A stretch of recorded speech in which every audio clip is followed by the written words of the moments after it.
The third session of this chapter, carbohydrate, is mainly about oligosaccharides and their biological importance. For example, isomaltose, cellobiose, trehalose, etc.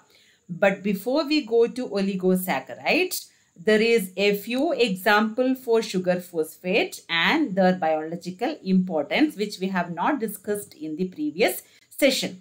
So this session contains sugar phosphate, the Haber structure and biological importance of fructose 1,6-diphosphate, then beta-D ribose 5-phosphate and beta-D deoxyribose 5-phosphate. The structure which we are going to see in this session, continued by these structures and their biological importance, we go to the Haber structure and biological importance of a few oligosaccharides. Sugar phosphate and their formation we have seen already in the previous session.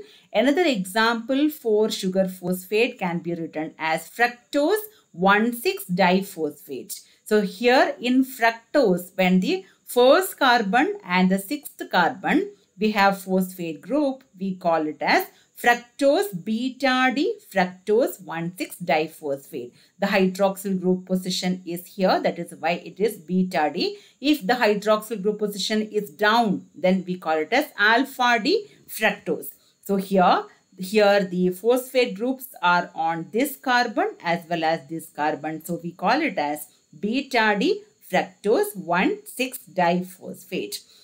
Coming to the Haber structure of ribose 5-phosphate, beta-D ribose 5-phosphate, I have told you already that ribose is a pentose sugar which contain only 5 carbons, 1, 2, 3, 4 and 5.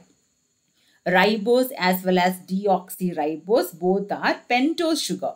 So here what's happening is the phosphate group is present on the fifth carbon. Fifth carbon when it is present, where we call the sugar phosphate as beta-D ribose 5-phosphate. Beta is why we call them as beta because of the position of the OH group on the first carbon.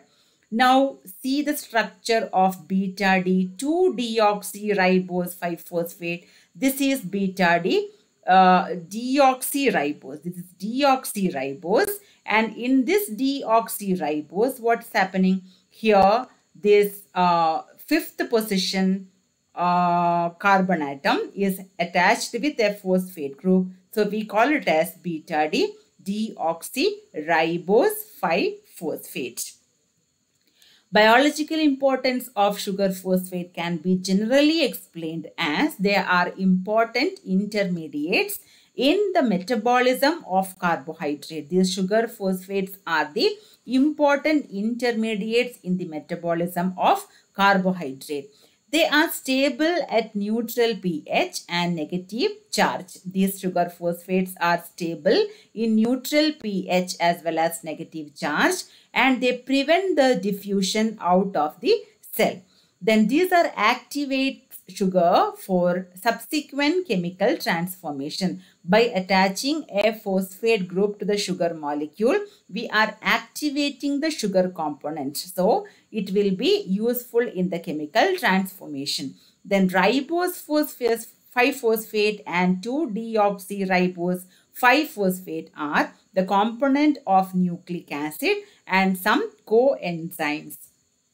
Then when we discussed about the classification of carbohydrates in the first session, we have seen that certain carbohydrate on hydrolysis will yield around 2 to 10 monosaccharide units. If they are yielding 2 monosaccharide unit, we call it as disaccharide. If they give 3 monosaccharide unit, we call it as trisaccharide, etc. So all these di, tri, tetra, penta, etc. saccharides are collectively termed as oligosaccharides. So we can define oligosaccharide in general words as they are carbohydrate which yield a definite number, not more than 10, starting from 2. If it is only 1, we call it as monosaccharide. So starting from 2, if we get around 10 monosaccharide on hydrolysis, of a carbohydrate, we call it as oligosaccharide.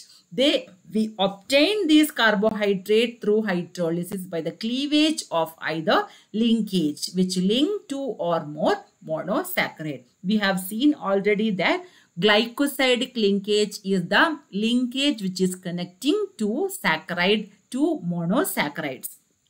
So in a disaccharide, two unit will be joined through one glycosidic linkage bond. Example for a disaccharide or oligosaccharide can be given as isomaltose, cellobiose as well as trehalose. Isomaltose, maltose is also an example. Isomaltose, cellobiose and trehalose can be given as an example for oligosaccharide, or they are actual example for disaccharides. Coming to the structure of this isomaltose, here they are the partial hydrolysis product of amylopectin of starch and glycogen.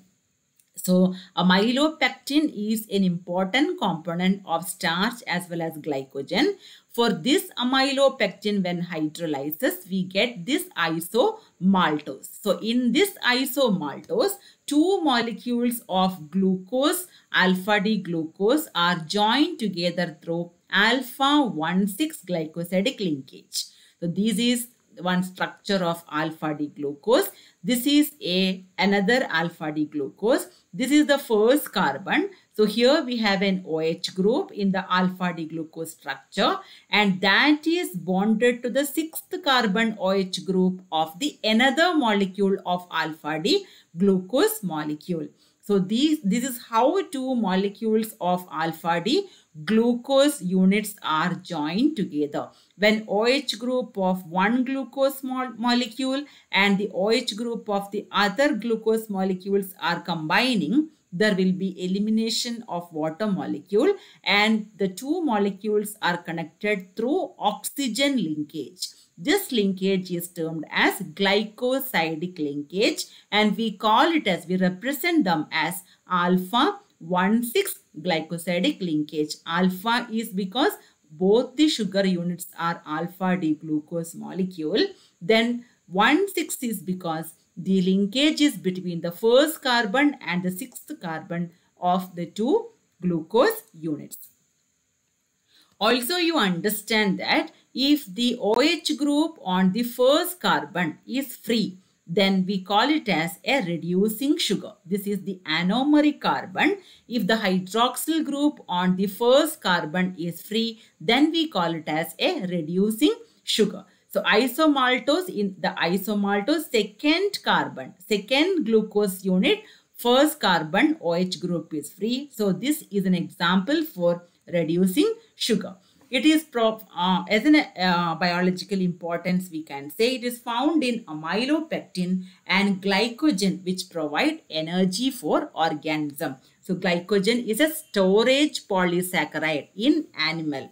So this is in animals we can use this. It is found, this isomaltose is found in the amylopectin and glycogen, which is providing energy for the organism. Another example for a disaccharide or oligosaccharide is cellobiose, where the cellulose on hydrolysis, we get this product. Cellulose, the partial hydrolysis of another structural polysaccharide by name cellulose, will give this disaccharide called cellobiose. In this cellobiose, two beta D glucose units are joined together through beta 1,4 glycosidic linkage. This is how we can write this beta D glucose units. Two beta D glucose unit, if the OH group on the first carbon is written up, then we call it as beta D glucose. So this is also one beta D glucose. So OH group on the first carbon of one sugar unit and the OH group on the fourth carbon of the second unit will undergo glycosidic linkage formation, and we call it as 1,4 glycosidic linkage, first and fourth position OH. That is why 1,4-glycosidic linkage, as both glucose unit involved are beta-D-glucose. The linkage is beta-1,4-glycosidic linkage. How we will find out whether this cellobiose is a reducing sugar or a non-reducing sugar?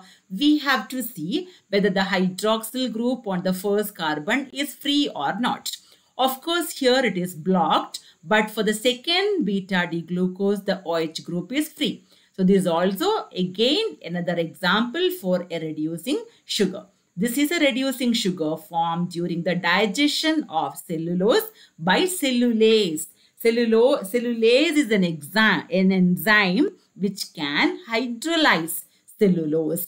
The enzyme present in microorganism. Only this enzyme cellulase can hydrolyze the linkages in cellulose, and we get this cellobiose separately.